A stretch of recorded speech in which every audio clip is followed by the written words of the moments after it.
After Peacemaker Season 2 has finally wrapped up, along with the second season of Gen V releasing, I wanted to make a video about how far realistically Peacemaker would get if he were in this universe. This is kind of natural, as the power scaler in me saw how Peacemaker and Homelander are both pretty witty but stand and represent heroism or peace, quote unquote, in Christopher Smith's case in completely different ways, which then got me thinking even more. How would Peacemaker not only do against some of the most powerful supes Vought had to offer, but what if he was actually in the show? Would he work with Vought? Would he work with Billy and the boys? Or would the 11th Street kids ultimately not matter and just get sidelined in this universe while everything plays out? Now, before we go over anything power related, we need to talk about who Peacemaker is, his history, and how he carries himself as a hero. It's clear from Suicide Squad and in Season 1 of Peacemaker that Christopher Smith himself is not a good person, at least not yet.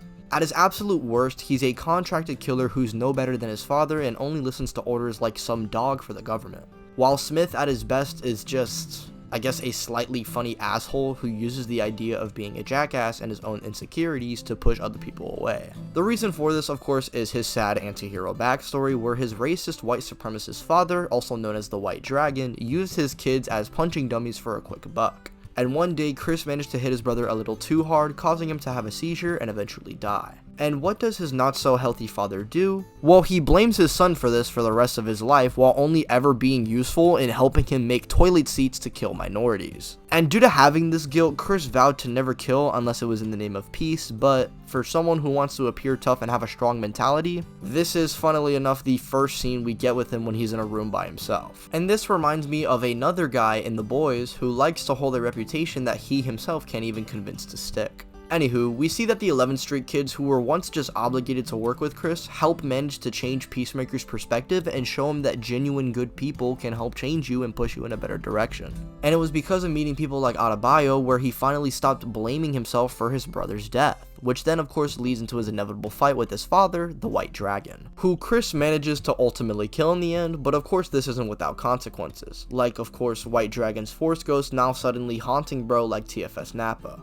Peacemaker breaks out of this, of course, and after stopping the butterfly threat and realizing his ideology is flawed, as he would stop someone that pretty much represented Peacemaker from the past, he decides to try and become a genuine hero, not just to make up for his mistakes, but allow himself to live in the moment in hopes of a better future. Now, the reason I'm going so in depth with Peacemaker's moral compass here is because of how it would interact with characters from The Boys, and if I'm being honest, Season 1 Peacemaker would be the perfect individual to go and help the boys stop kill Homelander. And if I'm being honest, if it's Peacemaker before meeting the 11th Street kids, there's a good chance this guy would spiral similar to Billy Butcher in a way.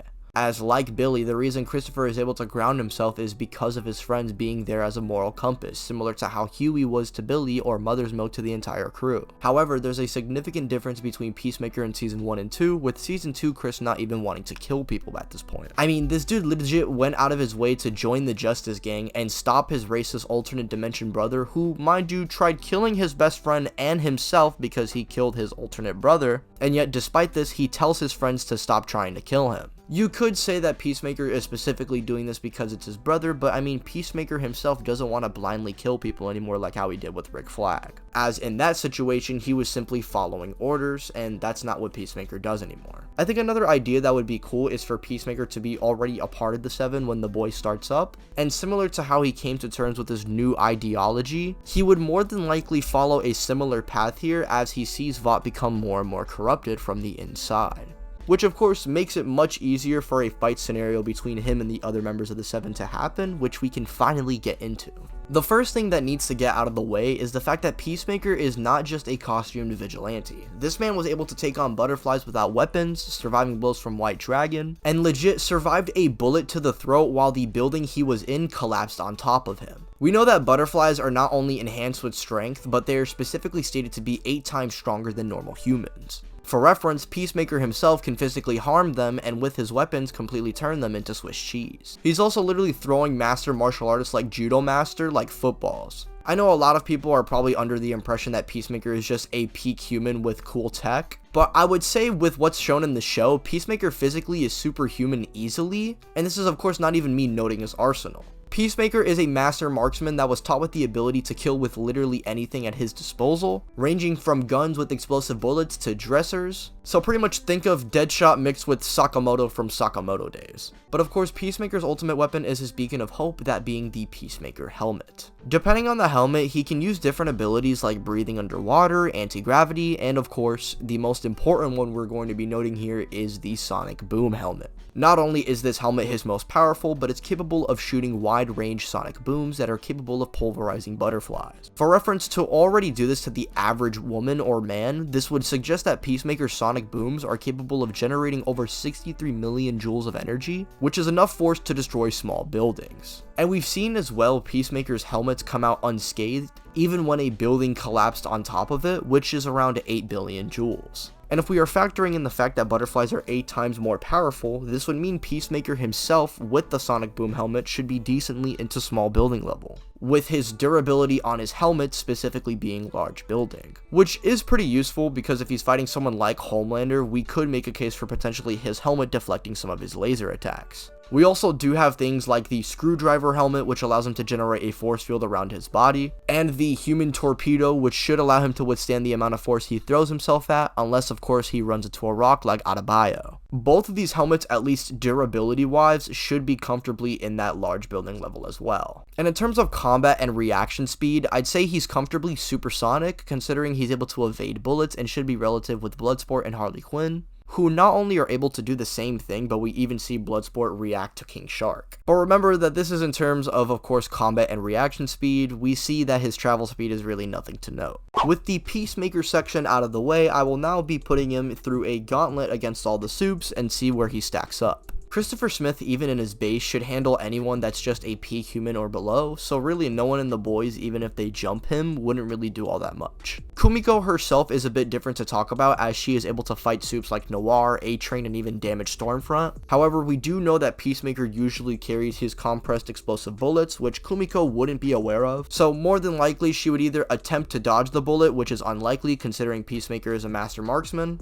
or she would gamble with her regeneration, to which she would find out that Peacemaker's bullets are explosive, and she would more than likely get bodied. I think the first big challenge that Peacemaker is going to face here is against the Deep and Current Noir, who in my opinion are by far the weakest threats to Peacemaker. Even despite this, we've seen this new Noir survive direct shotgun blasts to the face and point-blank minigun fire, while the Deep is breaking through walls, caving through human flesh like nothing, and surviving being slammed by metal plates from supes like Starlight. It's pretty clear that these two are superhuman, so it's more than likely Peacemaker in hands alone probably would get overwhelmed by their physical stats, but of course Peacemaker being the ultimate weapon doesn't go empty-handed. With his explosive bullets, Shield of Peace, and other weapons he has access to, he should be able to close the gap in stats. I don't even think Sonic Boom is needed here, as Human Torpedo or even Screwdriver should be enough to allow Peacemaker to take out or withstand the Deep or Narcoleptic Noir. The main dynamic between Peacemaker and these two would be nothing more than just funny banter in my opinion, but the moment Peacemaker finds out Deep is attracted to octopuses, I would feel their relationship unfortunately will never be the same again, as Peacemaker would make fun of him constantly. I'm not gonna lie, depending on the Peacemaker, he might just make the Deep cry depending on the season they're in, but regardless, I do believe with his weapons, he should be able to take them out. And next up, I believe we have a supe that should be able to deal with these two comfortably, that being A-Train. While the Deep of course has gotten the jump on A-Train and has shown the ability to survive blows from him, I do think A-Train at his absolute peak should be able to beat him pretty comfortably. And I honestly believe this matchup between him and Peacemaker could potentially be a 50-50 matchup. If A-Train decides to just speed blitz and overwhelm our hero, I don't honestly see what he could really do unless he lands a lucky hit somehow. Now the thing about A-Train is despite his superior speed, it's clear his attack potency is nothing to write home about. And if he's caught off guard, one good hit to the legs is really all Chris needs, so can he do it? Well, if they are starting off at a versus battle distance, I do believe if Peacemaker has the idea of A-Train's powers, and let's say in this scenario he specifically has worked with him in Vought so he knows his abilities, I honestly do see Peacemaker simply just being able to aim dodge and break A-Train's legs with the Shield of Peace, or just simply Sonic Boom or shoot a compressed explosive bullet. However, if Peacemaker doesn't adapt fast enough, A-Train could definitely win the fight. And Peacemaker here could actually use his more underrated weapons like the Human Torpedo to ricochet A-Train off of him, or even use the screwdriver helmet to simply make A-Train knock himself out, or of course sonic boom him when he catches him off guard. And as far as interactions go, I feel these two by their most recent seasons would actually see eye to eye and more than likely team up against the more corrupt workers of Vought. And if they were to throw down, I honestly see this matchup being 50-50, but more times than not, Peacemaker would more than likely come out on top. Next up, we have Starlight, who I believe is a little bit better than the likes of A-Train here. And although base to base she got whipped by the Deep, with her power she was able to damage Noir, a hero who should be well beyond even Peacemaker's pay grade. If Starlight does try to interact with Chris in a one-on-one and hand-to-hand combat, I do believe Peacemaker would have the advantage here. However, if Starlight just simply shoots blasts of light at Chris,